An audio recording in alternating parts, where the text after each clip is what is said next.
Jane Eyre by Charlotte Bronte. Chapter 34. It was near Christmas by the time all was settled. The season of general holiday approached. I now closed Morton School, taking care that the parting should not be barren on my side. Good fortune opens the hand as well as the heart wonderfully, and to give somewhat when we have largely received is but to afford a vent to the unusual ebullition of the sensations. I had long felt with pleasure that many of my rustic scholars liked me, and when we parted, that consciousness was confirmed. They manifested their affection plainly and strongly. Deep was my gratification to find I had really a place in their unsophisticated hearts. I promised them that never a week should pass in future that I did not visit them and give them an hour's teaching in their school. Mr. Rivers came up as, having seen the classes, now numbering 60 girls, file out before me, and locked the door. I stood with the key in my hand, exchanging a few words of special farewell with some half-dozen of my best scholars, as decent, respectable, modest, and well-informed young women as could be found in the ranks of the British peasantry. And that is saying a great deal, for after all, the British peasantry are the best taught, best mannered, most self-respecting of any in Europe. Since those days I have seen Paysanne and Bowerinnen, and the best of them seem to me ignorant, coarse, and besotted, compared with my Morton girls. "Do you consider you have got your reward for a season of exertion?" asked Mr. Rivers, when they were gone. "Does not the consciousness of having done some real good in your day and generation give pleasure?" "Doubtless." "And you have only toiled a few months. Would not a life devoted to the task of regenerating your race be well spent?" "Yes," I said, "but I could not go on for ever so. I want to enjoy my own faculties as well as to cultivate those of other people. I must enjoy them now. Don't recall either my mind or body to the school. I am out of it, and disposed for full holiday." He looked grave. "What now? What sudden eagerness is this you evince? What are you going to do?" "To be active as I can. And first I must beg you to set Hannah at liberty and get somebody else to wait on you." "Do you want her?"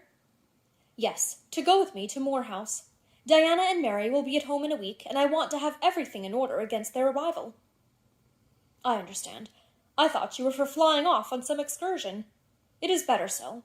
Hannah shall go with you." "Tell her to be ready by tomorrow, then, and here is the schoolroom key. I will give you the key of my cottage in the morning." He took it. "You give it up very gleefully," said he. "I don't quite understand your lightheartedness, because I cannot tell what employment you propose to yourself as a substitute for the one you are relinquishing. What aim, what purpose, what ambition in life have you now?" "My first aim will be to clean down. Do you comprehend the full force of the expression? To clean down Moor House from chamber to cellar. My next to rub it up with beeswax, oil, and an indefinite number of cloths, till it glitters again. My third, to arrange every chair, table, bed, carpet with mathematical precision. Afterwards I shall go near to ruin you in coals and peat to keep up good fires in every room. And lastly, the 2 days preceding that on which your sisters are expected will be devoted by Hannah and me to such a beating of eggs, sorting of currants, grating of spices, compounding of Christmas cakes, chopping up of materials for mince pies, and solemnizing of other culinary rites, as words can convey but an inadequate notion of to the uninitiated like you. My purpose, in short, is to have all things in an absolutely perfect state of readiness for Diana and Mary before next Thursday, and my ambition is to give them a beau ideal of a welcome when they come." St. John smiled slightly. Still, he was dissatisfied. "It is all very well for the present," said he, "but seriously, I trust that when the first flush of vivacity is over, you will look a little higher than domestic endearments and household joys." "The best things the world has," I interrupted. "No, Jane, no. This world is not the scene of fruition. Do not attempt to make it so, nor of rest. Do not turn slothful." "I mean, on the contrary, to be busy." "Jane, I excuse you for the present. 2 months' grace I allow you for the full enjoyment of your new position, and for pleasing yourself with this late-found charm of relationship. But then, I hope you will begin to look beyond Moor House and Morton, and sisterly society, and the selfish calm and sensual comfort of civilized affluence. I hope your energies will then once more trouble you with their strength." I looked at him with surprise. "St. John," I said, "I think you are almost wicked to talk so. I am disposed to be as content as a queen, and you try to stir me up to restlessness. To what end?" "To the end of turning to profit the talents which God has committed to your keeping, and of which he will surely one day demand a strict account. Jane, I shall watch you closely and anxiously, I warn you of that. And try to restrain the disproportionate fervor with which you throw yourself into commonplace home pleasures. Don't cling so tenaciously to ties of the flesh. Save your constancy and ardor for an adequate cause. Forbear to waste them on trite, transient objects. Do you hear, Jane? Yes, just as if you were speaking Greek. I feel I have adequate cause to be happy, and I will be happy. Goodbye. Happy at Moor House I was, and hard I worked, and so did Hannah. She was charmed to see how jovial I could be amidst the bustle of a house turned topsy-turvy, how I could brush and dust and clean and cook. And really, after a day or two of confusion worse confounded, it was delightful by degrees to invoke order from the chaos ourselves had made. I had previously taken a journey to S, to purchase some new furniture, my cousins having given me carte blanche to effect what alterations I pleased, and a sum having been set aside for that purpose. The ordinary sitting-room and bedrooms I left much as they were, for I knew Diana and Mary would derive more pleasure from seeing again the old homely tables and chairs and beds than from the spectacle of the smartest innovations. Still, some novelty was necessary to give to their return the piquancy with which I wished it to be invested. Dark, handsome new carpets and curtains, an arrangement of some carefully selected antique ornaments in porcelain and bronze, new coverings and mirrors and dressing cases for the toilet tables answered the end. They looked fresh without being glaring. A spare parlor and bedroom I refurnished entirely, with old mahogany and crimson upholstery.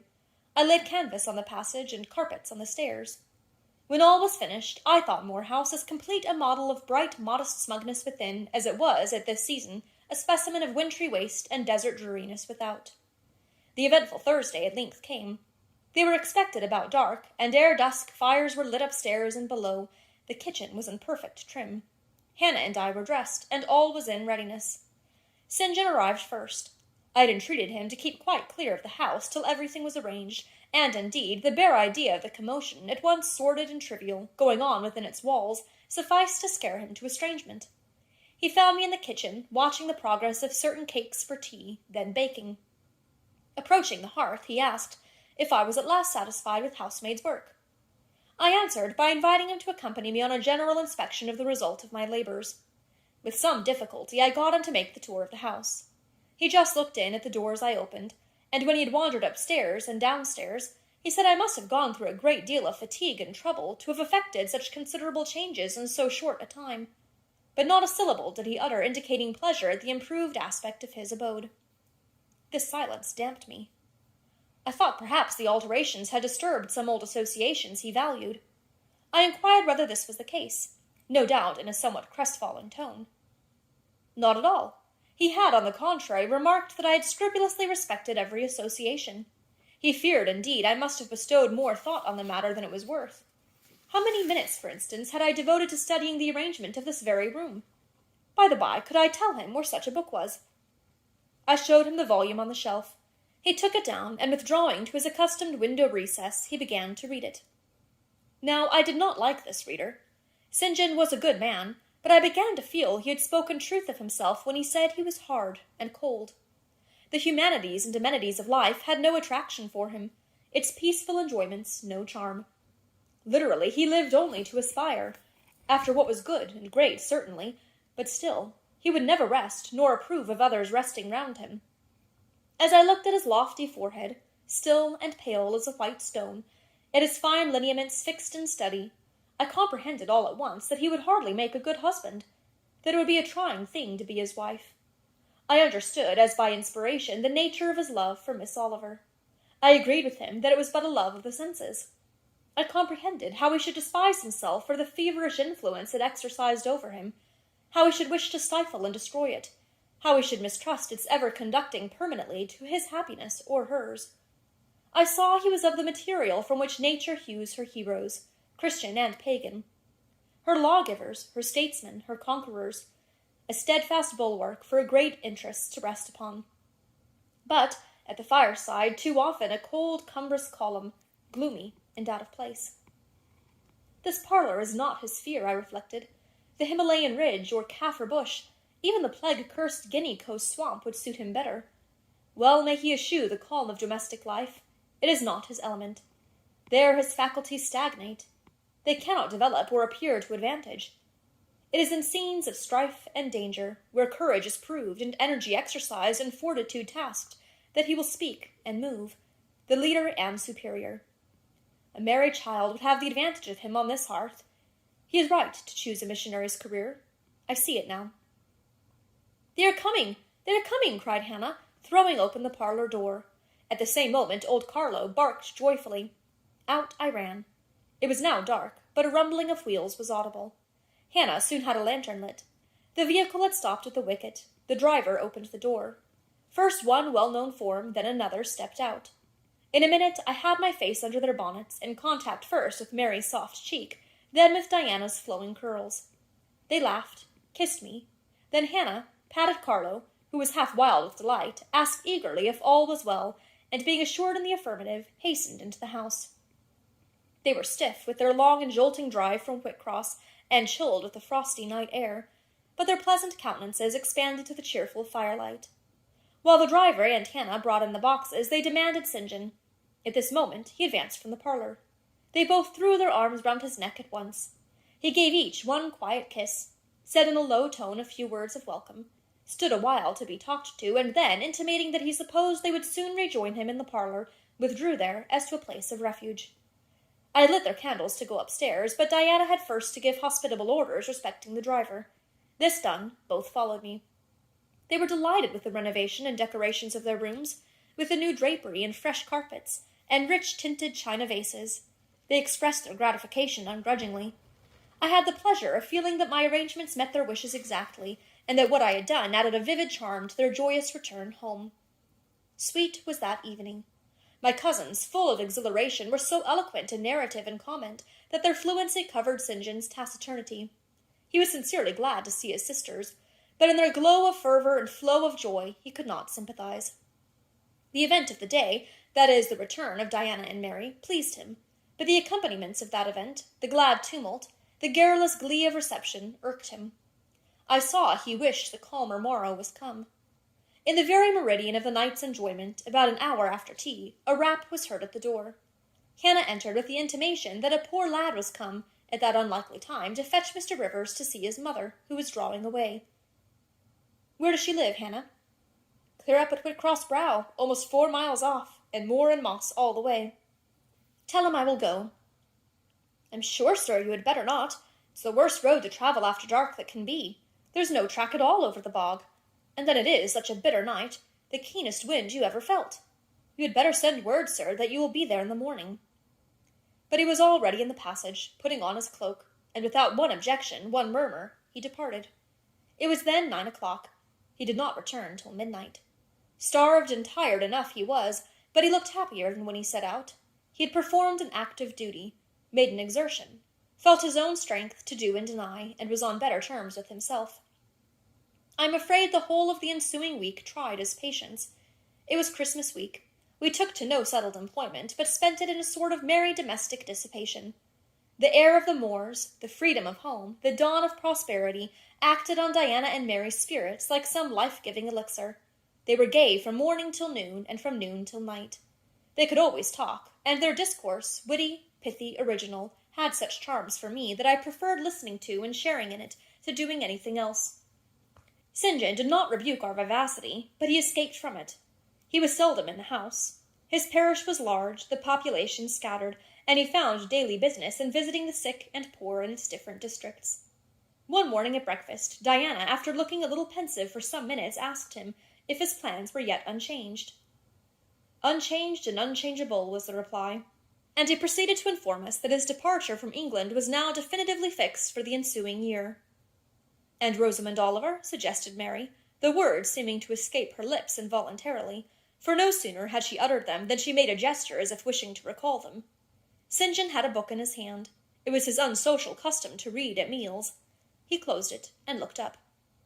"Rosamond Oliver," said he, "is about to be married to Mr. Granby, one of the best connected and most estimable residents in S., grandson and heir to Sir Frederick Granby.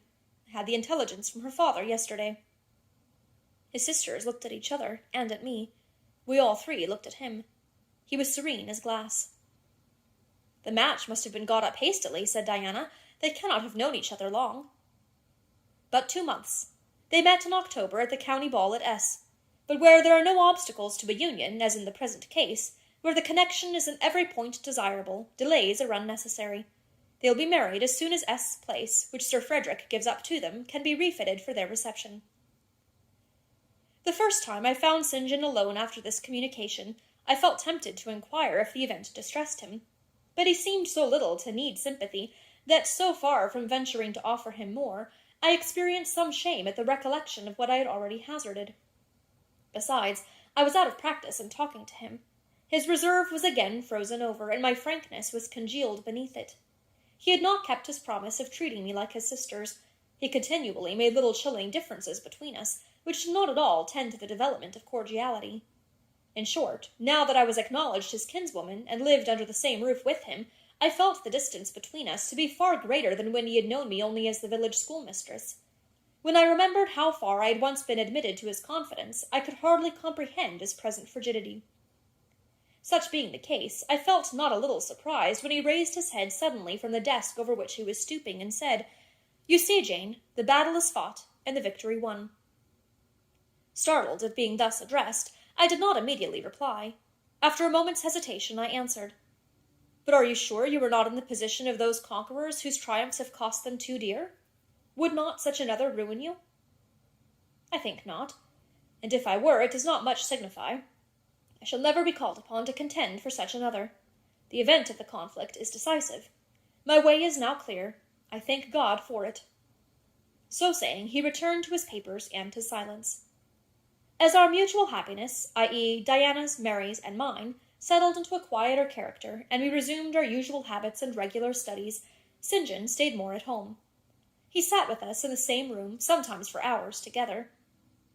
While Mary drew, Diana pursued a course of encyclopedic reading she had, to my awe and amazement, undertaken, and I fagged away at German. He pondered a mystic lore of his own, that of some Eastern tongue, the acquisition of which he thought necessary to his plans. Thus engaged, he appeared sitting in his own recess, quiet and absorbed enough, but that blue eye of his had a habit of leaving the outlandish-looking grammar, and wandering over and sometimes fixing upon us, his fellow students, with a curious intensity of observation. If caught, it would be instantly withdrawn, yet ever and anon it returned searchingly to our table. I wondered what it meant. I wondered, too, at the punctual satisfaction he never failed to exhibit on an occasion that seemed to me of small moment, namely, my weekly visit to Morton School. And still more was I puzzled when, if the day was unfavourable, if there was snow, or rain, or high wind, and his sisters urged me not to go, he would invariably make light of their solicitude, and encourage me to accomplish the task without regard to the elements. "Jane is not such a weakling as you would make her," he would say. "She can bear a mountain blast, or a shower, or a few flakes of snow as well as any of us. Her constitution is both sound and elastic, better calculated to endure variations of climate than many more robust." And when I returned, sometimes a good deal tired, and not a little weather-beaten, I never dared complain, because I saw that to murmur would be to vex him. On all occasions, fortitude pleased him. The reverse was a special annoyance. One afternoon, however, I got leave to stay at home, because I really had a cold. His sisters were gone to Morton in my stead. I sat reading Schiller, he deciphering his crabbed oriental scrolls. As I exchanged a translation for an exercise, I happened to look his way. There I found myself under the influence of the ever-watchful blue eye. How long it had been searching me through, and over, I cannot tell. So keen was it, and yet so cold, I felt for the moment superstitious, as if I were sitting in the room with something uncanny. "Jane, what are you doing?" "Learning German." "I want you to give up German and learn Hindustani." "You are not in earnest." "In such earnest that I must have it so, and I will tell you why." He then went on to explain that Hindustani was the language he was himself at present studying, that, as he advanced, he was apt to forget the commencement, that it would assist him greatly to have a pupil with whom he might again and again go over the elements, and so fix them thoroughly in his mind, that his choice had hovered for some time between me and his sisters, but that he had fixed on me because he saw I could sit at a task the longest of the three. Would I do him this favour? I should not perhaps have to make the sacrifice long, as it wanted now barely 3 months to his departure. St. John was not a man to be lightly refused.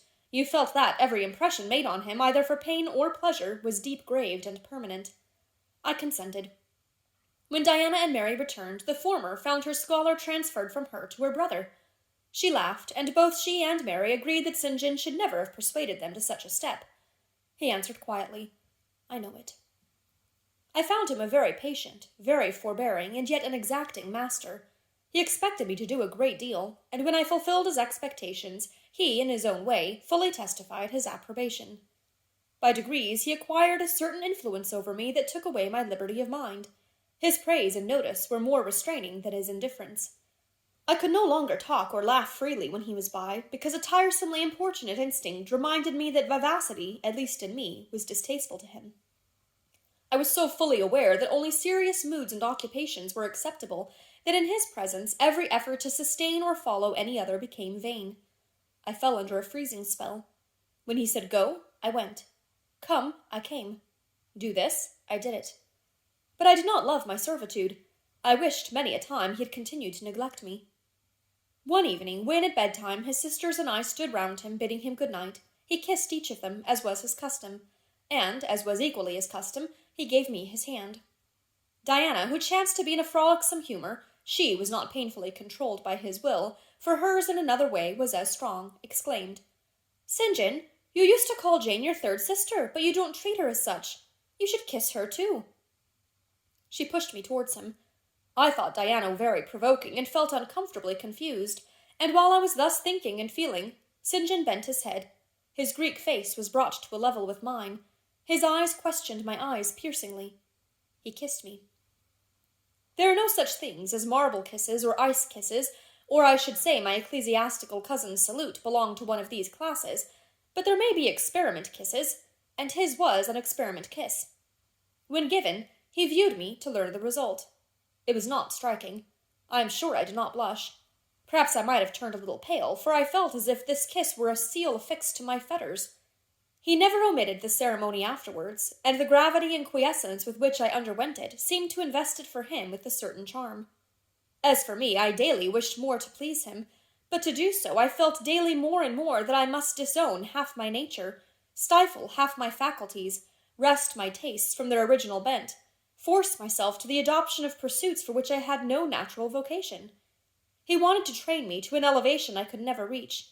It racked me hourly to aspire to the standard he uplifted. The thing was as impossible as to mold my irregular features to his correct and classic pattern, to give to my changeable green eyes the sea-blue tint and solemn lustre of his own. Not his ascendancy alone, however, held me in thrall at present. Of late it had been easy enough for me to look sad. A cankering evil sat at my heart and drained my happiness at its source, the evil of suspense. Perhaps you think I had forgotten Mr. Rochester, reader, amidst these changes of place and fortune. Not for a moment. His idea was still with me, because it was not a vapor sunshine could disperse, nor a sand-traced effigy storms could wash away. It was a name graven on a tablet, fated to last as long as the marble it inscribed. The craving to know what had become of him followed me everywhere. When I was at Morton, I re-entered my cottage every evening to think of that, and now at Moor House I sought my bedroom each night to brood over it. In the course of my necessary correspondence with Mr. Briggs about the will, I had inquired if he knew anything of Mr. Rochester's present residence and state of health, but, as St. John had conjectured, he was quite ignorant of all concerning him. I then wrote to Mrs. Fairfax, entreating information on the subject. I had calculated with certainty on this step answering my end. I felt sure it would elicit an early answer. I was astonished when a fortnight passed without reply, but when 2 months wore away, and day after day the post arrived and brought nothing for me, I fell a prey to the keenest anxiety. I wrote again. There was a chance of my first letter having missed. Renewed hope followed renewed effort.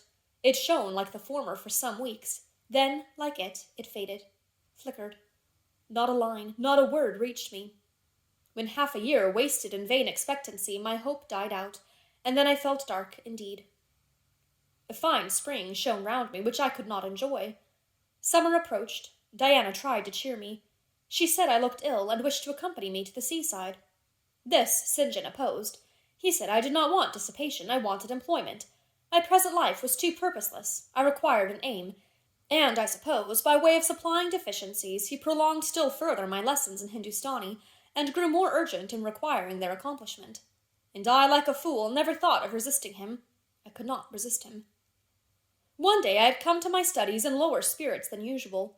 The ebb was occasioned by a poignantly felt disappointment. Hannah had told me in the morning there was a letter for me, and when I went down to take it, almost certain that the long-looked-for tidings were vouchsafed me at last, I found only an unimportant note from Mr. Briggs on business. The bitter check had wrung from me some tears, and now as I sat poring over the crabbed characters and flourishing tropes of an Indian scribe, my eyes filled again. St. John called me to his side to read. In attempting to do this, my voice failed me. Words were lost in sobs. He and I were the only occupants of the parlor. Diana was practicing her music in the drawing-room. Mary was gardening. It was a very fine May day, clear, sunny, and breezy. My companion expressed no surprise at this emotion, nor did he question me as to its cause. He only said, "We will wait a few minutes, Jane, till you are more composed." And while I smothered the paroxysm with all haste, he sat calm and patient, leaning on his desk and looking like a physician watching the eye of science an expected and fully understood crisis in a patient's malady. Having stifled my sobs, wiped my eyes, and muttered something about not being very well that morning, I resumed my task, and succeeded in completing it. St. John put away my books and his, locked his desk, and said, "Now, Jane, you shall take a walk, and with me." "I will call Diana and Mary." "No, I want only one companion this morning, and that must be you. Put on your things, go out by the kitchen door. Take the road towards the head of Marsh Glen. I will join you in a moment." I know no medium. I never in my life have known any medium in my dealings with positive, hard characters, antagonistic to my own, between absolute submission and determined revolt. I have always faithfully observed the one, up to the very moment of bursting, sometimes with volcanic vehemence, into the other, and as neither present circumstances warranted, nor my present mood inclined me to mutiny, I observed careful obedience to St. John's directions, and in 10 minutes I was treading the wild track of the glen, side by side with him. The breeze was from the west. It came over the hills, sweet with scents of heath and rush. The sky was of stainless blue. The stream descending the ravine, swelled with past spring rains, poured along plentiful and clear, catching golden gleams from the sun, and sapphire tints from the firmament. As we advanced and left the track, we trod a soft turf, mossy fine and emerald green, minutely enamelled with a tiny white flower, and spangled with a star-like yellow blossom. The hills, meantime, shut us quite in, for the glen, towards its head, wound to their very core. "Let us rest here," said St. John, as we reached the first stragglers of a battalion of rocks, guarding a sort of pass, beyond which the beck rushed down a waterfall, and where, still a little farther, the mountain shook off turf and flower, had only heath for raiment and crag for gem, where it exaggerated the wild to the savage, and exchanged the fresh for the frowning, where it guarded the forlorn hope of solitude, and a last refuge for silence. I took a seat. St. John stood near me. He looked up the pass and down the hollow. His glance wandered away with the stream, and returned to traverse the unclouded heaven which coloured it. He removed his hat, let the breeze stir his hair and kiss his brow. He seemed in communion with the genius of the haunt. With his eye he bade farewell to something. "And I shall see it again," he said aloud, "in dreams, when I sleep by the Ganges, and again in a more remote hour, when another slumber overcomes me, on the shore of a darker stream." Strange words of a strange love, an austere patriot's passion for his fatherland. He sat down. For half an hour we never spoke, neither he to me, nor I to him. That interval past, he recommenced. "Jane, I go in 6 weeks. I have taken my berth in an East Indiaman which sails on the 20th of June. "God will protect you, for you have undertaken his work," I answered. "Yes," said he, "there is my glory and joy. I am the servant of an infallible master. I am not going out under human guidance, subject to the defective laws and erring control of my feeble fellow-worms. My king, my lawgiver, my captain, is the all-perfect. It seems strange to me that all round me do not burn to enlist under the same banner, to join in the same enterprise. All have not your powers, and it would be folly for the feeble to wish to march with the strong. I do not speak to the feeble, or think of them. I address only such as are worthy of the work, and competent to accomplish it. Those are few in number, and difficult to discover. You say truly, but when found it is right to stir them up, to urge and exhort them to the effort, to show them what their gifts are and why they were given, to speak heaven's message in their ear, to offer them direct from God a place in the ranks of his chosen. If they are really qualified for the task, will not their own hearts be the first to inform them of it? I felt as if an awful charm was framing round and gathering over me. I trembled to hear some fatal word spoken which would at once declare and rivet the spell. "And what does your heart say?" demanded St. John. "My heart is mute. My heart is mute," I answered, struck and thrilled. "Then I must speak for it," continued the deep, relentless voice. "Jane, come with me to India. Come as my helpmeet and fellow-labourer."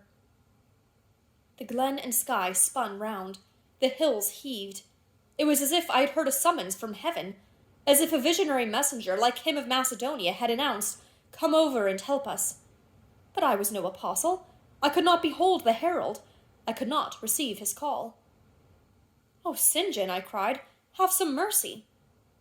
I appealed to one who, in the discharge of what he believed his duty, knew neither mercy nor remorse. He continued, "God and nature intended you for a missionary's wife. It is not personal, but mental endowments they have given you.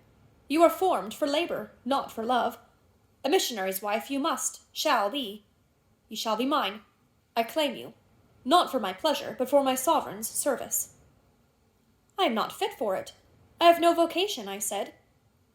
He had calculated on these first objections. He was not irritated by them. Indeed, as he leaned back against the crag behind him, folded his arms on his chest, and fixed his countenance, I saw he was prepared for a long and trying opposition, and had taken in a stock of patience to last him to its close, resolved, however, that that close should be conquest for him. "Humility, Jane," said he, "is the groundwork of Christian virtues. You say right that you were not fit for the work. Who is fit for it? Or who, that ever was truly called, believed himself worthy of the summons? I, for instance, am but dust and ashes. With St. Paul I acknowledge myself the chiefest of sinners, but I do not suffer the sense of my personal vileness to daunt me. I know my leader, that he is just as well as mighty. And while he has chosen a feeble instrument to perform a great task, he will, from the boundless stores of his providence, supply the inadequacy of the means to the end. Think like me, Jane. Trust like me. It is the rock of ages I ask you to lean on. Do not doubt, but it will bear the weight of your human weakness." "I do not understand a missionary life. I have never studied missionary labors." "There I, humble as I am, can give you the aid you want. I can set you your task from hour to hour, stand by you always, help you from moment to moment. This I could do in the beginning. Soon, for I know your powers, you would be as strong and apt as myself, and would not require my help." "But my powers, where are they for this undertaking? I do not feel them. Nothing speaks or stirs in me while you talk. I am sensible of no light kindling, no life quickening, no voice counseling or cheering. Oh, I wish I could make you see how much my mind is at this moment like a rayless dungeon, with one shrinking fear fettered in its depths, the fear of being persuaded by you to attempt what I cannot accomplish. I have an answer for you. Hear it. I have watched you ever since we first met. I have made you my study for 10 months. I have proved you in that time by sundry tests, and what have I seen and elicited? In the village school I found you could perform well, punctually, uprightly, labor uncongenial to your habits and inclinations. I saw you could perform it with capacity and tact. You could win while you controlled. In the calm with which you learned you had become suddenly rich, I read a mind clear of the vice of Demas. Lucre had no undue power over you. In the resolute readiness with which you cut your wealth into 4 shares, keeping but one to yourself, and relinquishing the 3 others to the claim of abstract justice, I recognized a soul that revelled in the flame and excitement of sacrifice. In the tractability with which, at my wish, you forsook a study in which you were interested, and adopted another because it interested me, in the untiring assiduity with which you have since persevered in it, in the unflagging energy and unshaken temper with which you have met its difficulties, I acknowledge the complement of the qualities I seek. Jane, you are docile, diligent, disinterested, faithful, constant, and courageous, very gentle and very heroic. Cease to mistrust yourself. I can trust you unreservedly. As a conductress of Indian schools and a helper amongst Indian women, your assistance will be to me invaluable. My iron shroud contracted round me. Persuasion advanced with slow, sure step. Shut my eyes as I would, these last words of his succeeded in making the way, which had seemed blocked up, comparatively clear. My work, which had appeared so vague, so hopelessly diffuse, condensed itself as he proceeded, and assumed a definite form under his shaping hand. He waited for an answer. I demanded a quarter of an hour to think before I again hazarded a reply. Very willingly, he rejoined, and rising, he strode a little distance up the pass, threw himself down on a swell of heath, and there lay still. I can do what he wants me to do. I am forced to see and acknowledge that, I meditated. That is, if life be spared me. But I feel mine is not the existence to be long protracted under an Indian sun. What then? He does not care for that. When my time came to die, he would resign me in all serenity and sanctity to the God who gave me. The case is very plain before me. In leaving England, I should leave a loved but empty land. Mr. Rochester is not there, and if he were, what is? What can that ever be to me? My business is to live without him now. Nothing so absurd, so weak as to drag on from day to day, as if I were waiting some impossible change in circumstances which might reunite me to him. Of course, as St. John once said, I must seek another interest in life to replace the one lost. Is not the occupation he now offers me truly the most glorious man can adopt, or God assign?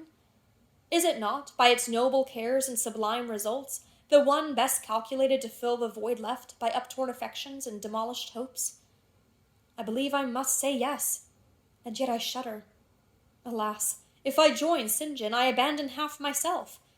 If I go to India, I go to premature death. And how will the interval between leaving England for India and India for the grave be filled? Oh, I know well. That, too, is very clear to my vision. By straining to satisfy St. John till my sinews ache, I shall satisfy him, to the finest central point and farthest outward circle of his expectations. If I do go with him, if I do make the sacrifice he urges, I will make it absolutely. I will throw all on the altar, heart, vitals, the entire victim. He will never love me, but he shall approve me.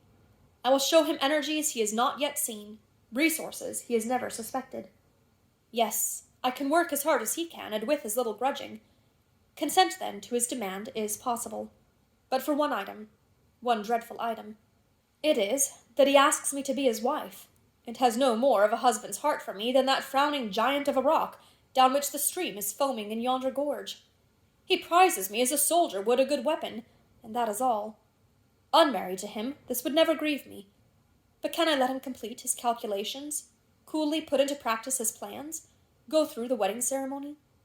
Can I receive from him the bridal ring, endure all the forms of love, which I doubt not he would scrupulously observe, and know that the spirit was quite absent? Can I bear the consciousness that every endearment he bestows is a sacrifice made on principle? No, such a martyrdom would be monstrous. I will never undergo it. As his sister, I might accompany him, not as his wife. I will tell him so. I looked towards the knoll. There he lay, still as a prostrate column, his face turned to me, his eye beaming watchful and keen. He started to his feet and approached me. I am ready to go to India, if I may go free. Your answer requires a commentary, he said. It is not clear. You have hitherto been my adopted brother, I your adopted sister. Let us continue as such. You and I had better not marry. He shook his head. Adopted fraternity will not do in this case. If you were my real sister, it would be different. I should take you and seek no wife. But as it is, either our union must be consecrated and sealed by marriage, or it cannot exist. Practical obstacles oppose themselves to any other plan. Do you not see it, Jane? Consider a moment. Your strong sense will guide you. I did consider, and still my sense, such as it was, directed me only to the fact that we did not love each other as man and wife should, and therefore it inferred we ought not to marry.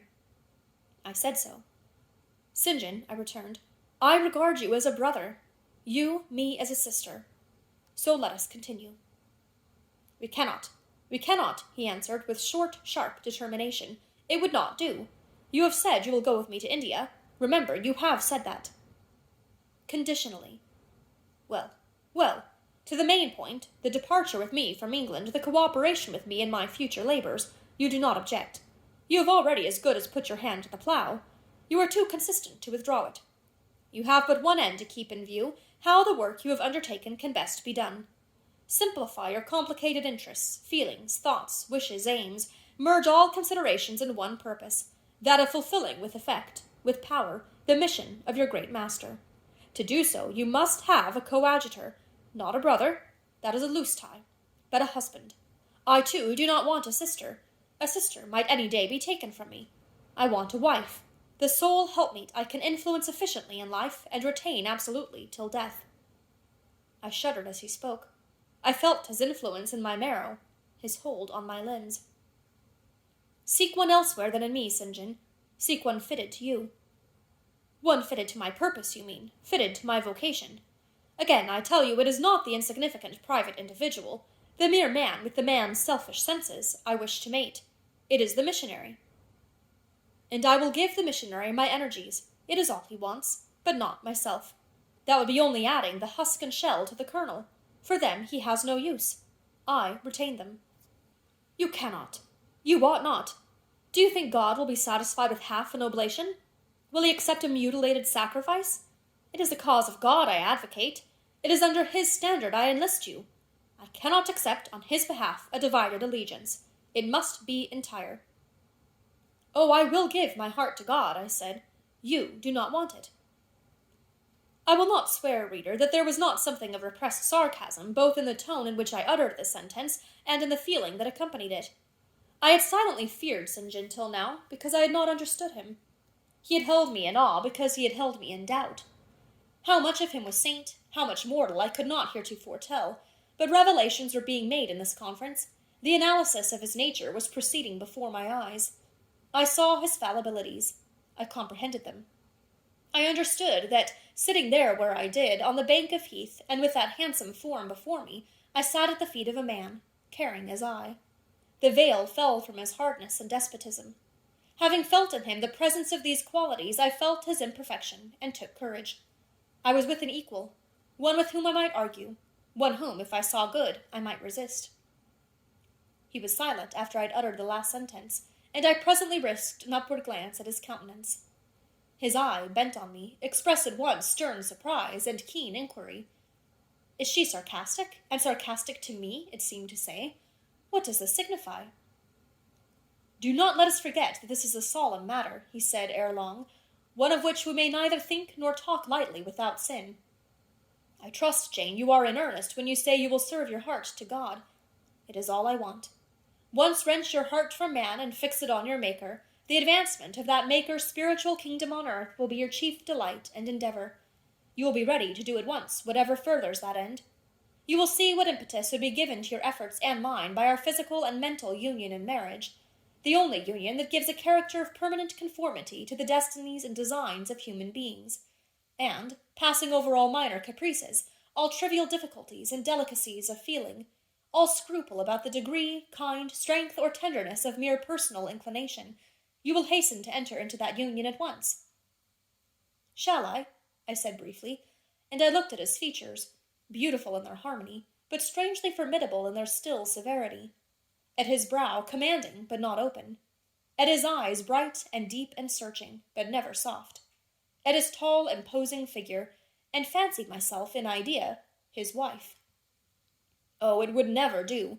As his curate, his comrade, all would be right.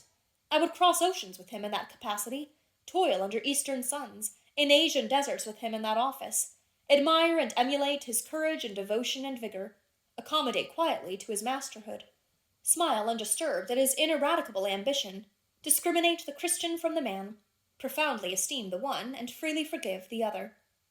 I should suffer often, no doubt, attached to him only in this capacity.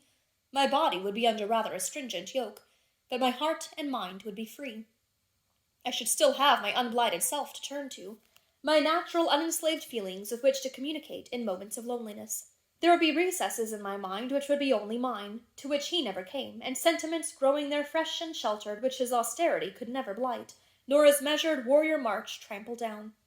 But as his wife, at his side always, and always restrained, and always checked, forced to keep the fire of my nature continually low, to compel it to burn inwardly and never utter a cry, though the imprisoned flame consumed vital after vital, this would be unendurable. St. John, I exclaimed, when I had got so far in my meditation. Well, he answered icily, I repeat, I freely consent to go with you as your fellow missionary, but not as your wife. I cannot marry you and become part of you. A part of me you must become, he answered steadily. Otherwise the whole bargain is void. How can I, a man not yet 30, take out with me to India a girl of 19 unless she be married to me? How can we be forever together, sometimes in solitudes, sometimes amidst savage tribes, and unwed? Very well, I said shortly. Under the circumstances, quite as well as if I were either your real sister, or a man and a clergyman like yourself. It is known that you are not my sister. I cannot introduce you as such. To attempt it would be to fasten injurious suspicions on us both. And for the rest, though you have a man's vigorous brain, you have a woman's heart, and it would not do. It would do, I affirmed with some disdain, perfectly well. I have a woman's heart, but not where you are concerned. For you I have only a comrade's constancy, a fellow soldier's frankness, fidelity, fraternity, if you like, a neophyte's respect and submission to his hierophant. Nothing more. Don't fear. It is what I want, he said, speaking to himself. It is just what I want. And there are obstacles in the way. They must be hewn down. Jane, you would not repent marrying me. Be certain of that. We must be married. I repeat it. There is no other way. And undoubtedly enough of love would follow upon marriage to render the union right even in your eyes. I scorn your idea of love, I could not help saying, as I rose up and stood before him, leaning my back against the rock. I scorn the counterfeit sentiment you offer. Yes, St. John, and I scorn you when you offer it. He looked at me fixedly, compressing his well-cut lips while he did so. Whether he was incensed or surprised, or what, it was not easy to tell. He could command his countenance thoroughly. I scarcely expected to hear that expression from you, he said. I think I have done and uttered nothing to deserve scorn. I was touched by his gentle tone, and overawed by his high, calm mien. Forgive me the words, St. John, but it is your own fault that I have been roused to speak so unguardedly. You have introduced a topic on which our natures are at variance, a topic we should never discuss. The very name of love is an apple of discord between us. If the reality were required, what should we do? How should we feel? My dear cousin, abandon your scheme of marriage. Forget it. No, said he, it is a long-cherished scheme, and the only one which can secure my great end, but I shall urge you no further at present. Tomorrow I leave home for Cambridge. I have many friends there to whom I should wish to say farewell. I shall be absent a fortnight. Take that space of time to consider my offer, and do not forget that if you reject it, it is not me you deny, but God. Through my means he opens to you a noble career. As my wife only can you enter upon it. Refuse to be my wife, and you limit yourself forever to a track of selfish ease and barren obscurity. Tremble, lest in that case you should be numbered with those who have denied the faith, and are worse than infidels.